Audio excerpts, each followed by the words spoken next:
Hey everybody, I'm just jumping on here for a minute to talk to you guys about prepping now for what is to come. And we've been hearing for years, prepare, prepare, prepare, prepare. And we've seen some things come up over the past few years. We've seen the social unrest come up over the past few years. We've seen somewhat of an economic collapse, but not as to the extent of what it was back in 2008 and 2009, the housing bubble. Um, we've seen pandemics come up. We've seen some forms of martial law instituted in different places throughout the country because of social unrest. We saw that just last year. And we saw what happens when people are not prepared and they want to take everything that they can find in the stores. So it's good to be prepared for yourself, for your family. Um, it's good to take inventory of what you have, take inventory of what you need, and try to get some stuff together. I'm always saying that I'm like the ant that's storing up and preparing for the winter because I really don't like to go out and do a whole lot of slipping and sliding in the snow to get to the grocery store in the winter. I like to have most of what I need. And then if I'm going to the store, then it's for a little bit of this or that. If I want to get a little meat or milk or eggs or butter, but most of what I need, I prefer to already have because if I were to get sick again, as I did last year, I want to be able to say that whether or not I have access to a store or shopping, I have things that I need so that I can manage and maintain. So I just want to go over a few things that you can do to prepare now. And if you haven't started preparing, you need to really seriously be starting to prepare today. Um, Not saying buy all the toilet paper out in the stores. We know people will do that though. But seriously, be mindful about getting the things that you need. Um, and it's good to have at least a 3 month supply. I have gone beyond that myself, but not to the point where I cannot walk safely through my home. It's important to have things tidy and organized and know where to find your paperwork in an event of an emergency and to be able to get through your home. It's important to have it together, neat and clean. But it's also important to be prepared for what may come up because we already know that if we're looking down at the horizon, we can see what's coming. If you're approaching the train tracks and you hear the bell start dinging, then the light starts blinking and the little arm starts going down, we know that means a train is coming. And we're receiving that warning to help us get our act together and to not get on the tracks and get stuck. So just imagine that. That bell is dinging, the light is blinking, and the arm is starting to slowly come down. How prepared are you? We can watch the news every day and hear about the food prices going up, gas prices, places with no power, you know, Texas, power outages, Florida, power outages, North Carolina, power outages, hurricanes here, hurricanes there, tornadoes here, tornadoes there. And we don't have to have a solution for every single thing, but what's good is being mindful and really considering what we do need, what we have, and what we do need. Like, for example, if you are a person that takes medication every day or however often, how much of a supply of that medication do you have? Are you able to request that your doctor set up your prescription where you get 3 months worth at a time? If so, that could be a help if something came up and you were not able to get out to the store right away for your medication and it's something that you really need for life. Um, how much food do you have? Do you just go to the store every day, every other day to choose whatever you think you might be hankering for, hungry to eat? I mean, sure, you can do that, but how much do you have stored up? Do you have any canned goods saved up in your cupboards? Do you have any packages of ramen noodles? That's about cheap as you can go. They're about $1. If you go to the Dollar Tree, you can get them for $1, but you get fewer in the pack than you used to years ago. But you can still get a few packages together for $1. And yes, there's the sodium aspect of that that comes in that little flavor packet. So, like, if I were to get ramen noodles, I really don't use that flavor packet. I use my seasonings, garlic, uh, other seasonings, soul food seasoning, whatever. I do a mixture of seasonings to give it the flavor that I want. I might scramble an egg and toss it in there. I might add, a couple of tablespoons of peas in there, whatever. So it's not just the noodles that I'm eating. But ramen noodles is a very simple way to start stocking up because it's something simple and the only thing you need to go with that is water. Um, water. You can buy bottles of water, individual bottles of water. You can buy gallon containers of water. Um, you can have like a water filtration system, like a Brita or another water filtration system like that. Um, is how pure is the water that's coming out of your faucet? Some places don't have the best water coming out of their faucet. I have the Berkey. I bought the travel size Berkey and it holds 1.5 gallons of water at a time.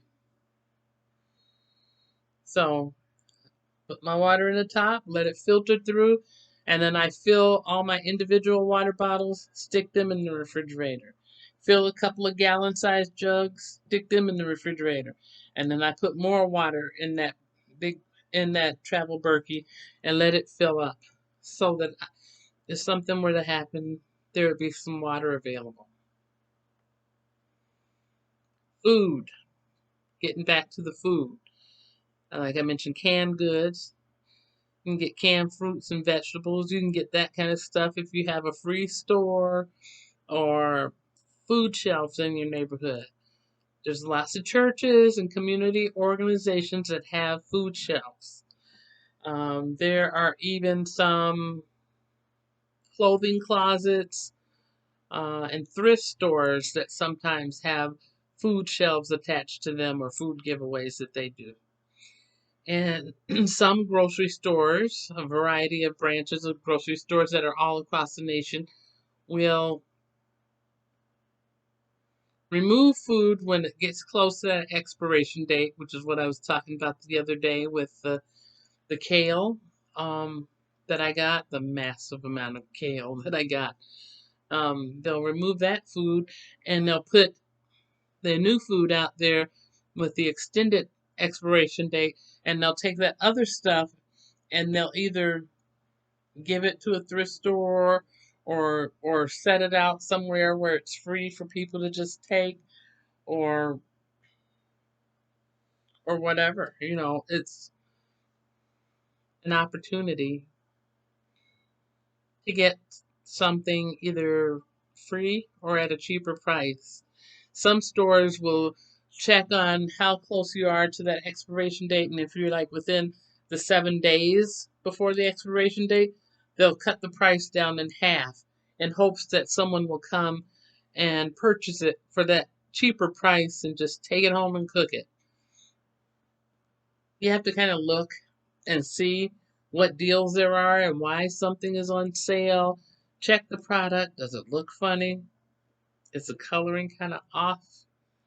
Is the packaging damaged in a way where if it's meat, where the meat would be exposed, or if it's canned goods that the can is dented to where you couldn't use a can opener to open the top? Is the top of the can kind of swole, like it's going to pop or something? Look and see. Anything off like that, don't go for it. You want things that are going to be good and healthy and nutritious for you to eat.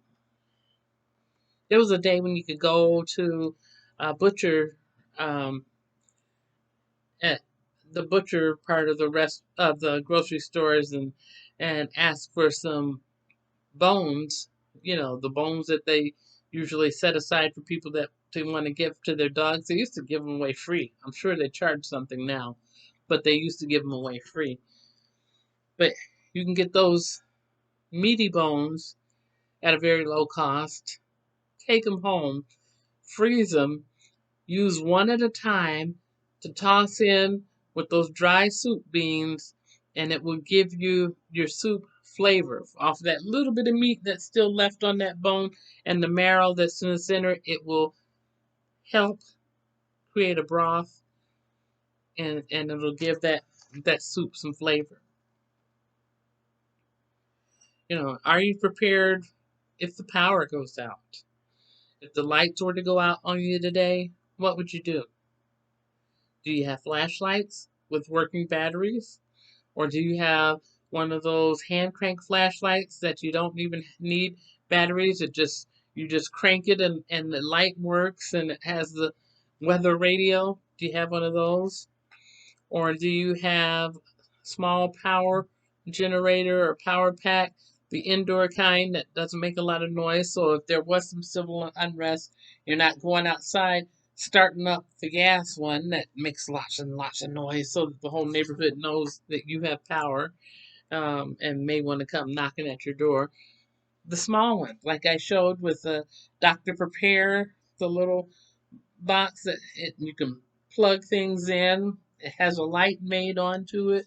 You can use it with the CPAP machine. It has the emergency beacon light that will flash. You can use it to charge up your phone, your computer, or other things. In the event of an EMP, I don't know how well that would be, but it's an option anyway, something to help you be prepared. And having some tea lights. Tea lights are cheap, small, easy to get. Stock them up. And if you end up having to use a tea light in the event of an EMP or whatever, put a plate or a saucer or a bowl or something down. Put the tea lights on that, and then you can strike the match and light it and let it set there on that plate or bowl or whatever, so that it's safe and you're not potentially causing any fire damage or anything. What about exercise?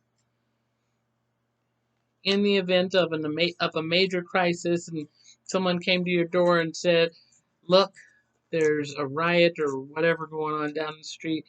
You got 5 minutes to get out of here." Are you prepared? Do you have a get home bag, backpack full of those essential items that you need, the meds, a little bit of food, um, eyeglasses if you need that, any kind of emergency paperwork or documentation showing who you are, whatever? Do you have that stuff together and put in a place where it's easily accessible, so if something happened, you'd be able to take that stuff and leave? And when you leave, how far are you going to have to walk?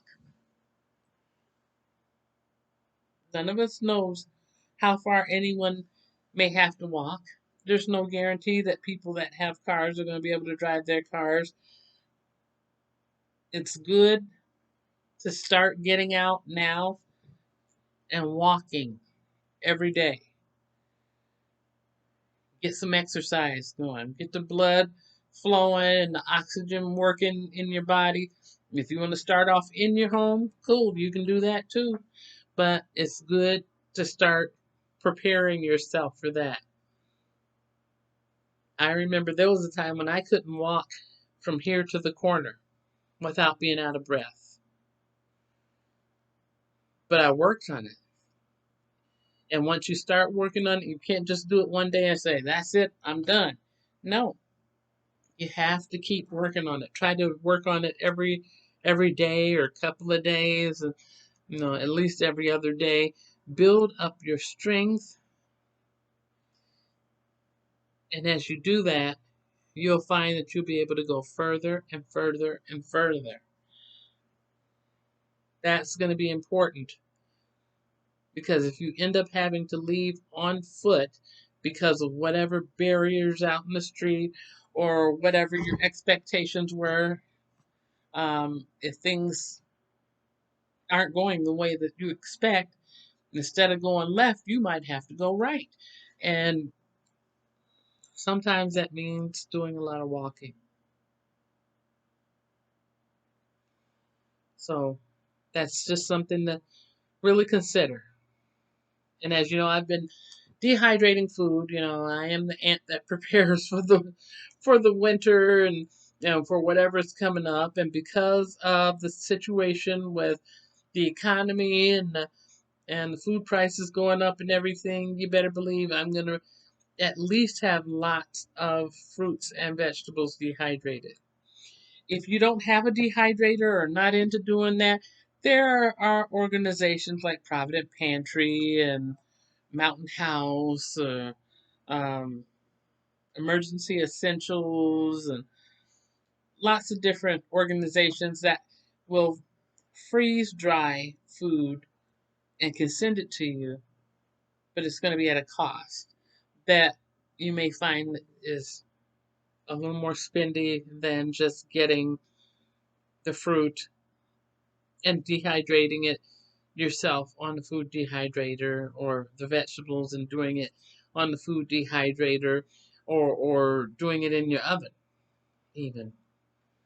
So I'm going to be showing more videos on how to do that both ways, dehydrator and in the oven, to dry the food out, package it, and store it in containers so that it'll be readily available for you and not be exposed to any vermin. You don't want any creepy crawly creatures or anything coming to look for a meal or a snack or thinking that they have a new home because you've prepared this stuff. We'll work on that together, and I hope to see you with me working on that, um, and home organization and how to put that stuff up and not broadcast to the whole world everything that you have, because if you do broadcast to the whole world, you won't have it for long, because somebody's going to come knocking at your door expecting you to give what they could have worked to prepare for as well. So I think I'll just cut it off for now, and I will talk to you again really soon. Have a good night.